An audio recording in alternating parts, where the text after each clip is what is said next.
கேக்க பாதியை கட் பண்ணாலே அது ஆஃப் பர்த்டே கேக் தான் நினைப்பீங்க. ஆனா அதுதான் இல்லங்க. அதை விட ஒரு சூப்பர் டிசைன்ல இன்னைக்கு ஒரு கேக் பண்ண போறேன். அது என்னன்னு தானே கேக்குறீங்க? என்னவா இருக்கும்? எனக்கு என்ன தெரியும். இந்த கஸ்டமர் எப்பவுமே என்கிட்ட டிஃப்ரெண்டான டிசைன் தான் எக்ஸ்பெக்ட் பண்ணுவாங்க.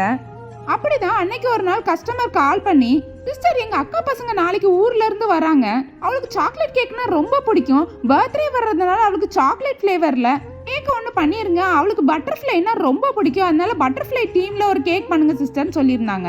பட்டர்ஃப்ளை தீம் தானே, சூப்பரா பண்ணிடலாம், என்ன கேக்கை ரெடி பண்ணிட்டு மேலே பட்டர்ஃப்ளை வைக்கணும் அவ்வளோதானே சிஸ்டர்னு கேட்டதுக்கு, ஐயோ இல்ல சிஸ்டர் கேக்கே பட்டர்ஃப்ளைல தான் பண்ணணும்னு சொல்லிட்டாங்க. சாக்கோ ட்ரஃபிள் கேக்குங்கிறது வெளியில தெரியணும், அதனால ஃபுல்லா க்ரீமை வச்சு க்ளோஸ் பண்ணிடாதீங்க.